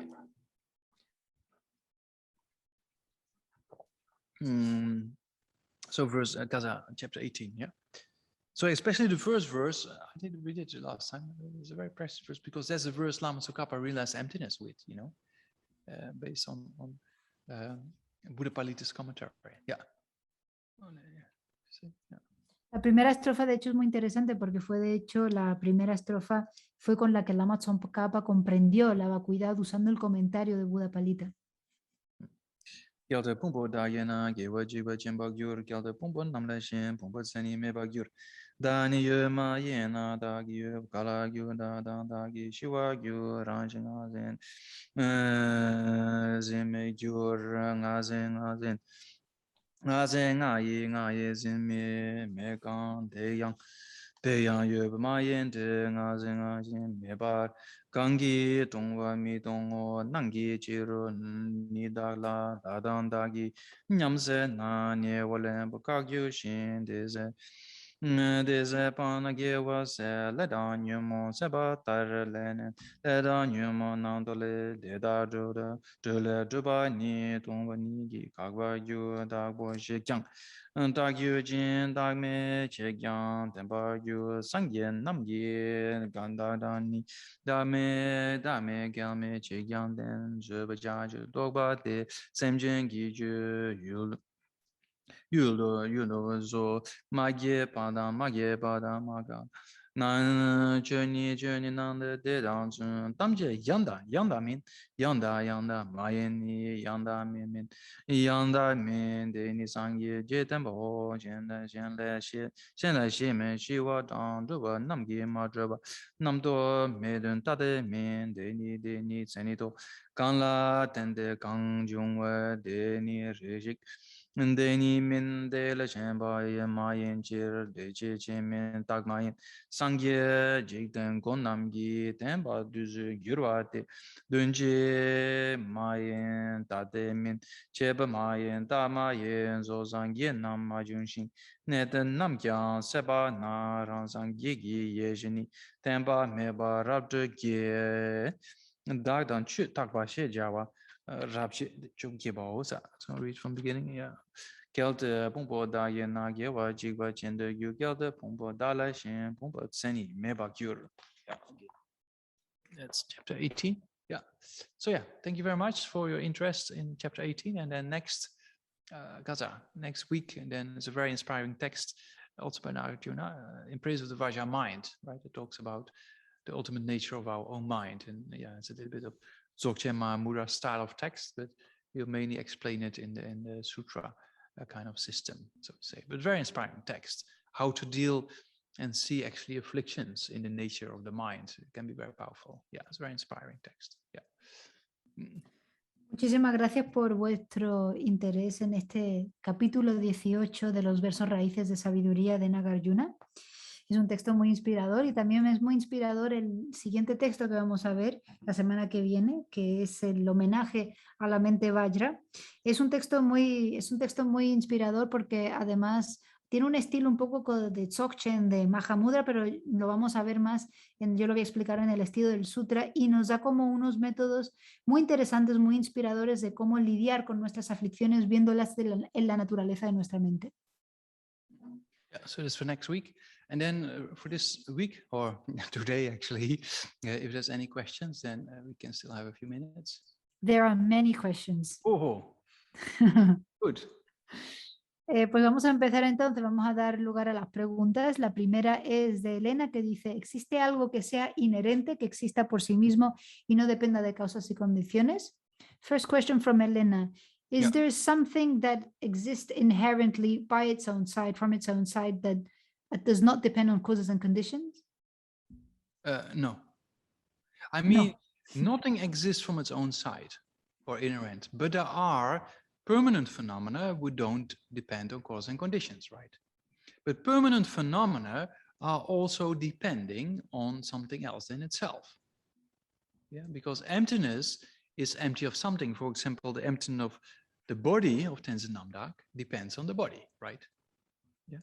And so the emptiness, which is permanent, depends on something else, but does not depend on cause and conditions because it's permanent. Yeah. La respuesta inicial es no, pero en realidad no existe ningún fenómeno inherentemente, pero sí que pueden existir fenómenos que no necesariamente dependan de causas y condiciones. Por ejemplo, los fenómenos permanentes. Los fenómenos permanentes no dependen de causas y condiciones, pero siguen dependiendo de otras cosas aparte de sí mismos. Por ejemplo, la vacuidad. La vacuidad es un fenómeno permanente, no depende de causas y condiciones, pero sí depende de otras cosas más allá que ella misma. Por ejemplo, la vacuidad del cuerpo de Geshe Namdak. La vacuidad del cuerpo de Geshe Namdak depende del cuerpo de Geshe Namdak, por lo tanto es dependiente, aunque no depende de causas y condiciones porque es un fenómeno permanente. That's why we talked about 3 levels of dependent origination, right? The first level talks about depends of cause and conditions, only applies for impermanent phenomena, right? The other 2 levels, they depend on permanent as well as impermanent phenomena. Yeah, because emptiness is also imputed, and all phenomena permanent as well as impermanent phenomena are merely imputed. So that's the reason to prove that things are in the nature of dependence, other than cause and effect. Yeah, for permanent phenomena. Porque cuando vemos los 3 niveles de originación interdependiente, el primer nivel, la relación de causa y efecto, solamente aplica para fenómenos impermanentes. Y los otros 2 niveles, el nivel de las partes y el nivel de la imputación mental, aplica tanto para fenómenos impermanentes como permanentes. Por eso vemos, por ejemplo, en la vacuidad, aunque no depende de causas y condiciones, sigue dependiendo de una imputación mental. Entonces, por eso es el razonamiento que usamos para refutar la existencia inherente de cualquier fenómeno. In a similar way, the emptiness of the elephant in Nagarjuna Madrid is permanent, right? That doesn't change moment by moment, the mere absence of the elephant, you know? Even if you bring an elephant, then people say, oh, you bring an elephant, but then the absence doesn't change. Just the absence either exists or does not exist, depending if there's an elephant or not, right? But the absence of the elephant doesn't change moment by moment, so it doesn't depend on causes and conditions, but it's an imputation, right? And it depends on Nagarjuna Madrid. Otherwise, we won't say that. Or all the rooms in Nagarjuna Madrid, they're empty of an elephant, and that's why we say Nagarjuna Madrid is empty of an elephant, right? Yeah. Por ejemplo, la ausencia de un elefante en Nagarjuna Madrid es permanente. La vacuidad de un elefante o la ausencia de un elefante en Nagarjuna Madrid es algo permanente, porque es una mera ausencia, simplemente la mera ausencia del elefante. Eso quiere decir que esa mera ausencia del elefante en Nagarjuna Madrid no está cambiando instante en instante. Alguien puede decir, bueno, ¿y si traemos entonces un elefante a Nagarjuna Madrid? Aunque traigas el elefante puede estar o puede no estar, pero la ausencia del elefante en Nagarjuna Madrid en sí misma no está cambiando momento a momento, porque es meramente una ausencia, y por eso no depende de causas y condiciones, porque es meramente la ausencia del elefante, y aún así es dependiente. ¿Por qué es dependiente? Porque la ausencia del elefante en Nagarjuna Madrid depende de que Nagarjuna Madrid esté, depende de las distintas estancias, habitaciones que haya en Nagarjuna Madrid. Por lo tanto, es dependiente, pero no de causas y condiciones. Yeah. Elefante, yeah, okay. Elephant en caso, elefante Yeah. en caso. Pasamos a la siguiente pregunta de Yolanda. ¿Qué se puede hacer para evitar las situaciones y emociones aflictivas con las personas más cercanas? What can we do to avoid situations and afflictive emotions with our closest relatives? What we can do is to try to, you know, to train the mind, right? Because when we are with people, we get an incredible good opportunity to practice patience and to deal with our emotions, right? So emotions will come up. Don't expect you a perfect human being straight away as soon as you become a Buddhist, right? It's a training. So try to reflect. In the beginning of the day, try to put a good motivation, contemplate the faults of a destructive emotion like irritation or anger, right? You contemplate it in the morning, and you contemplate the benefits of keeping your mind at peace and practicing patience, yeah? So then you set your good motivation for the day and you try to do your best, right? Then in the evening you evaluate, you check what did go right and what did go wrong. And if things go wrong, then you tell yourself, try to learn from this, right? And then what did right, then you pat yourself on the shoulder and say, oh, very good. Yeah. ¿Qué es lo que podemos hacer?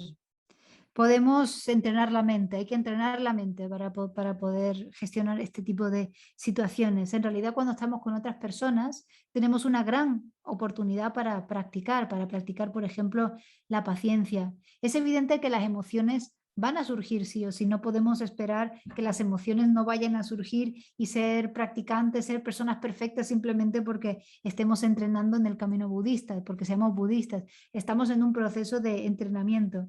Entonces lo que podemos hacer es, cuando nos despertamos por la mañana, generar una buena motivación, primero contemplando los defectos, las desventajas, por ejemplo, de las aflicciones como la irritación, como el enfado, y luego contemplar los distintos beneficios de mantener una mente tranquila, una mente calmada y una mente paciente, por ejemplo. Y a la noche hacemos una evaluación, una autoevaluación. ¿Me ha ido bien? ¿Qué es lo que me ha ido bien? ¿Qué es lo que no me ha ido tan bien? ¿Lo que me ha ido mal? Si hay algo que me haya ido mal, trato de aprender de esos errores. Y si algo me ha ido bien, me digo muy bien y me doy como una palmadita en el hombro. So problems will come, right? We cannot escape problems, you know, but how we react to the problems, that we can we can deal with, right? The problems itself we cannot prevent because they come from other people's mind, right? Or combination of other people's minds. Yeah? But how we react, we can deal with it. And then if you see and check, if you react with irritation, does it really bring benefit in the relationship? Or if you react with practicing patience, you keep your mind cool and calm, you can still say things to people that people need to hear in a very controlled kind of state of your own mind. And then you check is what's most beneficial, right? And then you will see that getting irritated yourself is not very constructive, right?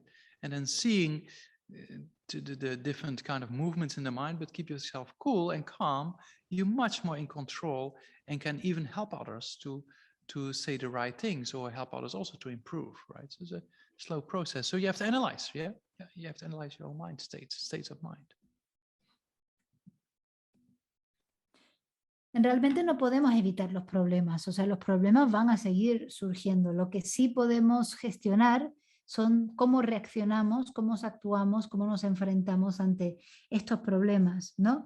Al final no podemos controlar los problemas porque surgen en combinación a la mente de otras personas. Por tanto, esos problemas no pueden ser evitados, pero sí podemos ver o gestionar nuestra reacción ante esos problemas. Si reaccionamos con irritación ante un problema, ante una relación, podemos analizar, ¿eso trae algún beneficio? Si reaccionamos, en cambio, por ejemplo, de forma pausada, tranquila, siempre podemos hablar las cosas de una forma tranquila y controlada. Y comparamos qué es lo que trae más beneficio. Si realmente controlamos nuestra mente y observamos los movimientos de nuestra mente, podemos generar un control mental y podemos ayudar mucho a las demás personas, quizás reaccionando de forma tranquila, de forma pausada, o incluso ayudamos a las demás personas a mejorar. O sea que la clave está en analizarla propiamente. Siguiente pregunta de Ana. Pero el hecho de que los fenómenos se transformen continuamente no quiere decir que no exista.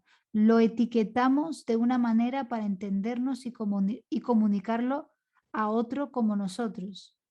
Ana, no entiendo veo como una afirmación, pero no veo una pregunta. Si paso a la siguiente, si me la puedes reescribir. No, esa de Isabel, pregunta de Ana. Cuando comienza la imputación, ¿hay imputación en el bardo? ¿Hay imputación sin palabras o imágenes? When does the mental imputation begin? Is there mental designation in the intermediate state? And is there imputation without words or images? Yeah, very good question. So in the intermediate state everywhere, there's kind of imputation, right? Imputation doesn't really need a word as such. You can also have an imputation based on meaning. Yeah. So for example, a child who doesn't know different terms of things, right? Then it still can look at the table without knowing it's a table, that it has a function of supporting things, right? And it still can have that idea of that support. Yeah. And that's kind of a label, right? A label of the meaning of the object. You know, then later on it develops language and it calls it a table, and then we impute the table. So imputation can also have a meaning and a name, and you can have imputing a name on a basis that is not suitable, like the example of this little girl who thought I was a queen, right? So she labeled on the wrong basis, but still, you know, there's still a conception. So the thing is, we label things in that way, and then we grasp at it as existing in that way inherently. Yeah. So by understanding how we label just on the meaning or on the term or a combination of those two, then we see actually what the reality is all about. Yeah. Pues muy buena pregunta. Realmente no hace falta tener palabras o términos para imputar cosas. También podemos imputar cosas basándonos en el significado. Por ejemplo, un niño pequeño no no ha aprendido todavía ninguna palabra, no tiene términos todavía que haya aprendido, sin embargo puede ver una mesa y comprender que esa mesa ejerce una función, la función de sostener cosas sobre ellas, y se forma una idea de esa mesa y sigue etiqueta algo sobre ese objeto que no sabe que se llama mesa, y lo que etiqueta es un significado. Más tarde desarrollará el lenguaje y entonces en base a ese significado que ya ha aprendido imputa ahí mesa, ¿no? Ese término de mesa. Entonces esa designación, esa imputación no depende necesariamente de una palabra, de un término, sino también puede depender del significado, de esa comprensión del significado. También a veces podemos imputar un término sobre una base incorrecta, como la niña que imputó reina sobre mi cuerpo, por ejemplo, que me llamó a mi reina. Yo no soy una base adecuada, ¿no?, para ser llamada reina. El tema está que cuando imputamos un término o significado sobre un objeto, luego nos aferramos como si ese objeto fuese inherentemente eso. Y es ahí realmente donde está el problema, en ese aferramiento. It doesn't mean we have to impute everything ourselves to see that nature, right?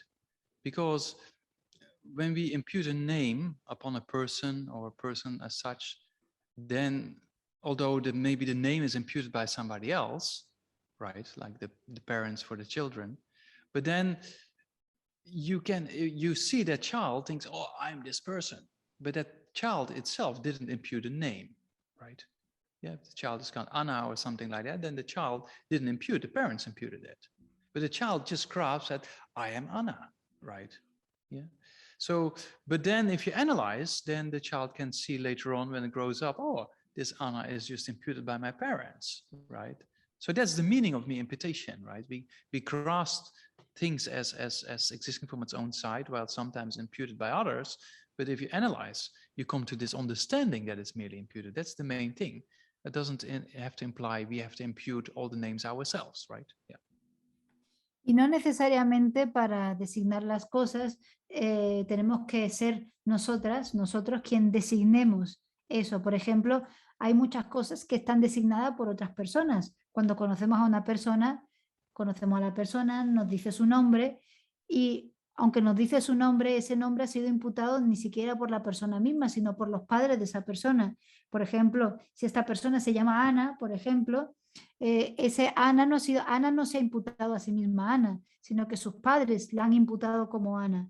Pero entonces Ana, aunque ha sido imputada por otras personas, dice, yo soy Ana, y se aferra a esta idea, a este concepto de que yo soy Ana. Pero si más adelante, cuando crece, analiza, investiga, se puede dar cuenta de que en realidad Ana, de que en realidad no es esa Ana que está imputada, no es inherentemente Ana. Por tanto, la imputación, la designación no tiene por qué necesariamente ser propia, sino que puede ser una designación puesta por otras personas. Pregunta de José. ¿Es necesario primero alcanzar la concentración y la visión superior para realizar la vacuidad? ¿Es correcto alternar la concentración y la vacuidad en la meditación? Is it necessary to first achieve concentration and special insight? Special insight in order to realize emptiness? And is it correct to alternate between concentration and emptiness in a single meditation? Analytical and concentration meditation, probably, right? Last one. Yeah. So you don't need special insight, right? The initial realization of emptiness, you need concentration, but you don't need special insight. Yeah. As you study grounds and paths, for example, you see that on the part of preparation, then in order to enter the part of preparation, which is the second part after the part of accumulation, right? Then there's the non-duality of calm abiding and special insight. Yeah? So then on the part of kasa, on part of accumulation, there's different levels, right? There's 3 levels, and the 3rd level produces this non-duality. In order to come to that non-duality of calm abiding special insight, first you have to have a realization of concentration upon emptiness, realizing it, right? Yeah. So then the actual special insight is the next step, right? So that's initially not really needed. Yeah, if you talk about in these terms, right? Yeah. Then analytical meditation and concentration meditation is good to train individual in the beginning, because the moment we concentrate, we're not able to analyze, and the moment we analyze, it disturbs our concentration. Yeah. So for an initial practitioner, we do 2 separate sessions. But then over time, we can combine that, same as in the paths. We individual train in individual, and then becomes this non-duality of calm abiding special insight, right? So same for our day-to-day practice. Initially, we do it separate, but over time, we can combine them. Yeah. Para desarrollar la comprensión de la vacuidad no es necesaria la visión superior, pero sí que es necesaria la concentración. De hecho, estamos hablando de una comprensión directa de la vacuidad. No una comprensión directa, perdón, una comprensión de la vacuidad. Por ejemplo, si estudiamos los caminos y los bhumis, vemos que en el segundo de los caminos, que es el camino de la preparación, primero está el camino de la acumulación, luego el camino de la preparación. Para poder llegar al camino de la preparación tenemos que desarrollar necesariamente esa no dualidad entre la calma mental y la visión superior, o sea, esa unión de calma mental y visión superior. Por eso, cuando estamos en el camino de la acumulación, sabéis que el camino de la acumulación tiene 3 niveles. En el tercer nivel, para poder pasar de ese tercer nivel al camino de la preparación, tenemos necesariamente que realizar esta unión de calma mental y de visión superior. Pero como requisito, un paso previo, antes tenemos que haber desarrollado la concentración basada en la comprensión de la vacuidad. Por lo tanto, es un paso previo a la visión superior. La visión superior viene después de haber desarrollado la concentración en base a la vacuidad. Y en relación a la segunda pregunta, al principio, como principiantes, es mejor practicar las meditaciones analíticas y de concentración en distintas sesiones, por separados, de forma individual, porque cuando al principio lo que sucede es que cuando estamos en concentración y comenzamos a analizar, el análisis interrumpe la concentración. Y viceversa, si estamos analizando y tratamos de estar concentrados, la concentración interrumpe el análisis. Entonces, lo ideal es hacer sesiones individuales de cada una. Y más adelante, así como en los caminos a medida que vamos avanzando, llegamos a la unión de calma mental y visión superior, pues más adelante podemos combinar estos 2 métodos de meditación analítica y de concentración. Many more questions or not? I will continue as long as you let me, but there are a few questions still. Oh, yeah. So, siguiente pregunta de Mercedes. Entiendo que pueda sentir miedo al no encontrar el yo inherente. En esos momentos, ¿por qué no se manifiesta nuestra verdadera naturaleza en vez de sentir miedo? So I understand that I might feel fear when I can't find this inherent I have been believing in so long. But why at that time doesn't our true nature manifest instead of fear? It depends, right? Like, it's not our true nature manifest because when emptiness has been realized, we see the lack of inherent I, right? That's what we're doing. And that's what emptiness is all about. But if then the conventional mind takes over and that becomes the object, there's not a meditation on emptiness anymore. Yeah, so the true nature of our mind being empty of inherent existence, right? That conventional mind, when that appears to consciousness, is not a meditation on emptiness anymore, because the meditation of emptiness is the absence of inherent existence. And that's actually the antidote towards inherent existence. So we have to focus on that in order for it to become an antidote. Yeah.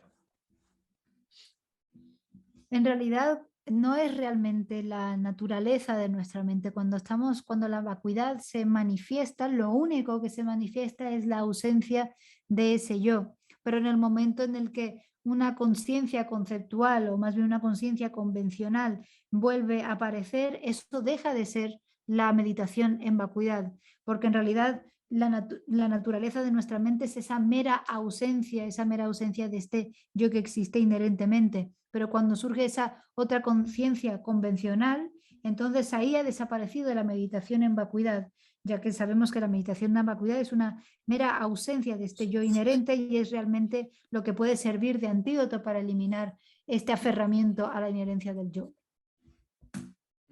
Yeah, but there's also bodhisattvas with a lot of merit, and there's no fear. There's just they're so happy because they found the jewel, right? The jewel that's the wish-fulfilling jewel, so to say, that liberates from all forms of samsaric suffering. So it depends on the merit and the capacity of the individual as well. Yeah. Pero luego vemos a bodhisattvas, por ejemplo, que tienen tanto mérito que cuando comprenden la vacuidad no generan ningún miedo. No es miedo lo que surge porque lo que ven es que han conseguido esta joya que concede todos los deseos, ¿no? Como se suele decir, que consigue eliminar todo el sufrimiento del samsara. Entonces también el que surja o no miedo va a depender del mérito de la persona o de la capacidad también. Yeah. Okay. Many more or not? Otherwise, people. There are 1, 2, 3 more. Ale, not yes and no answers, no? Yes. Ale, yeah, just quick then, yeah. Okay, so just one. Is there una pregunta de Tomás? ¿Qué diferencia hay entre ego y yo? What difference is there between ego and I or self? Yeah, that depends how you define ego and I or self, right? Because if it's an inherent I and inherent ego, then both don't exist, are the same. But there's a conventional I or conventional ego of the person that conventional exists, then also it's the same, right? It depends how you define those two terms. Yeah. Pues va a depender de cómo definamos esos dos términos, la diferencia que hay. Si hablamos a un nivel último, por ejemplo, cuando hablamos de la ausencia de entidad, pues ambos serían iguales, ¿no? La ausencia de entidad del ego o del yo. Y si hablamos a un nivel convencional, pues dependiendo de cómo los definamos, el ego y el yo. Yeah. Then, Pregunta de Bea, ¿el objeto de refutación siempre es la falta de existencia inherente o hay otros objetos de refutación? About the object of refutation, is it always the lack of inherent existence or are there other objects of refutation? the object of refutation is not the lack of inherent existence, right? The object of refutation is how the I appears.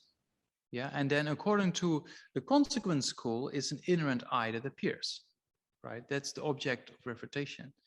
And emptiness is the lack or the absence of that object of refutation. So it depends on which schools of Buddhist philosophy you're talking about. Then mostly in our Lam Rim presentation, we talk about the consequence school, right? So in the consequence school, the I that seems to exist inherently, that's the object of refutation. That's what we refute, right? And the lack of that, that's emptiness. En realidad no es la ausencia, no es la falta de existencia inherente el objeto de refutación, sino cómo el yo aparece. El yo aparece según la escuela consecuencialista inherentemente. Entonces es ese yo que aparece de forma inherente el objeto de refutación. Y la vacuidad es precisamente la ausencia de ese yo que aparece de forma inherente. Los distintos objetos de refutación va a depender de las distintas escuelas filosóficas. El Lamrim presenta, por ejemplo, la visión de la escuela prasángica, la visión de la escuela consecuencialista, que postula el objeto de refutación como ese yo inherente, y es eso lo que se refuta, ese es el objeto de refutación según la escuela prasángica. Yeah. Last one, is it? Yes, this last one. Oh, there was. There is one more. Okay, yeah, sure. Yeah. Pregunta de Javier. Cuando medito en el yo inexistente, lo visualizo y reflexiono en distintos conceptos. Me gustaría que me pudiese explicar la diferencia entre ellos. El yo como entidad inmutable, unitaria, autónoma, el yo como entidad autosuficiente, sustancial y el yo como entidad intrínseca. Okay, so would Geshe be able to clarify the difference between the way I reflect on the I, right? The I as inexistent. First, the I as something which is permanent, unitary, and autonomous. The I as autonomous, self-sufficient self, and the I as having existing inherently. Yeah. So there's 3 levels, right? The first one, permanent, unitary, independent, is a course form, right? Something that is permanent, very solid, separate from the body and the mind, right? So that's easy to refute, that an I like that doesn't exist. But then you can think, oh yeah, but maybe then there's this pilot kind of idea of something that is momentarily changing, right? But is in control, right? Like a pilot in a plane, it controls the plane and the people. So that's kind of the self-sufficient, substantial existing self, which is a little bit more subtle than the previous one. Yeah. So then you see that, oh, that also doesn't exist. So then you go to this inherent aspect, the most subtle one, that the I actually is not to be found in any parts of the body or the mind. Yeah, and then you come to a subtle view of the consequence school. So you have to train in the different levels of tenets in order to know how to go from a coarser one to a more subtler one. Yeah, so maybe next week when we go over the nature of the mind, we can talk about that a little bit more. Yeah. Pues aquí estamos hablando de los distintos niveles. Por ejemplo, el primer nivel es un nivel más burdo, porque estamos hablando de un yo que aparece de forma permanente, unitaria y autónoma, o sea, un yo muy burdo que aparece de forma muy sólida, externa, de forma separada al cuerpo y a la mente. Entonces, por ejemplo, esa versión del yo es fácil de refutar. Pero luego, aunque refutemos esa visión del yo que existe como algo muy sólido, podemos seguir creyendo que el yo, vale, no es permanente, es impermanente, pero es como un piloto que tiene control de un avión, ¿no?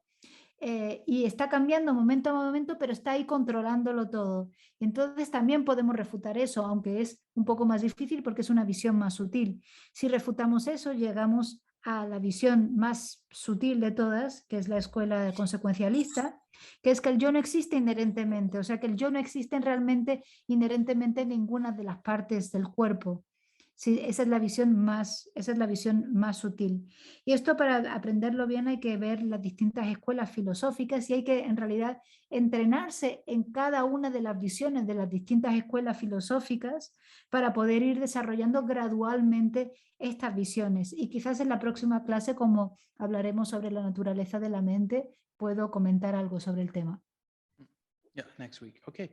Thank you very much for your incredible interest. All the questions. People must be very hungry waiting for dinner, right? Yeah. Muchas gracias por todas las preguntas, por mostrar tanto interés. Seguramente tenéis mucho hambre, tenéis muchas ganas de cenar. Yeah. So then before you enter in maybe still cooking or I don't know, late dinner, then we just dedicate before our merit goes down in the ARYA. So we dedicate. Pero antes de que nos metamos de lleno en la cocina, si vais a cocinar ahora y que todo vuestro mérito se vaya a la paella, vamos a dedicar los méritos. Yeah, so maybe just 2 bodhicittas, right? The 2 pillars of our practice of bodhicitta and emptiness. Yeah. Vamos a dedicar para generar las 2 bodhicittas, que son los 2 pilares de nuestra práctica, la bodhicitta convencional y la vacuidad. Janju semjo rinpoche magye pana gegyu chi geba nyamba meba yang kone gonda belwa jo toni tawa rinpoche magye pana gegyu chi geba nyamba meba kone gonda belwa jo.